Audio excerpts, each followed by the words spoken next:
Hello, students and friends. This is a little video about a game that you can play to find the sonorities of seventh chords, and it's called Find the Second. And the idea is that anytime we hear a seventh chord played, let me play one, it's in inversion. If we don't know that it's in root position, and we want to figure out what the quality of this chord is, first thing we need to do is find the root of the chord. And with all seventh chords except for a fully diminished seventh chord, if we just keep singing up the notes of the chord, we will eventually encounter the interval of a second. And that will help us identify both what the root of the chord is and what the quality of the chord is. So in this case, if we sing up the notes of the chord, well, I went far enough that I encountered 2 seconds. We can just stop at the first one we find, and in fact, the first one we find is right here at the bottom, right from the bass to the next note. So then we know that this is the root of the chord, okay? The top note of the second that you find is the root of the chord. And from the root of the chord, we can say, what is the quality of the triad? In this case, it's minor. And then we also know that it's a minor seventh. So it's a minor chord with a minor triad with a minor seventh, and we call that a minor seventh chord. Okay.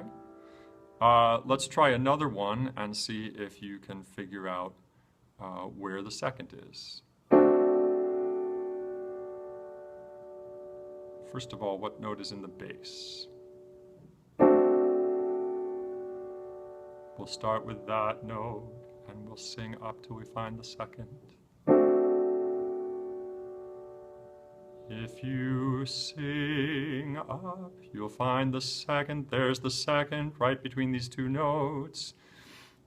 So we know that this is the root of the chord, and we can think, oh, that's a major triad with a minor seventh. Okay, so this is how you can use it to identify that, for example, this is a major minor chord, or we call this a dominant seventh chord. So, this is a way of figuring out what chord you're hearing in other inversions other than root position. It should work with chords in root position as well. Here's another chord. We can think, okay, here are the notes. There's our second.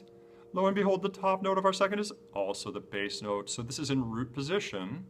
And we can think, okay, what's the quality of that triad? That's a diminished triad, but it's a diminished triad with a minor seventh. I told you there was another thing that the second could tell you, and that counts on knowing what intervals are in inversion. So the inversion of a minor seventh is a major second. And if you sing up the chord and think, okay, here's the second, if you know that that is a major second, then you know that the quality of the seventh in that chord is minor. Does that make sense? So if you have a major second as you play this game, then the quality of the seventh is minor. The place where this breaks down is in a fully diminished seven chord. So if we have this chord, and we think, okay, this is the bass, and we'll sing up to the next note. Well, that was a minor third, and we sing up to the next note. Well, that was a minor third, and we sing up to the next note. Well, that was a minor third, and we sing up to the next note. Well, that sounded also like a minor third. What happened? What's really happening is that last minor third we heard was really an augmented second, but to our ears, in equal temperament, they are going to sound exactly the same.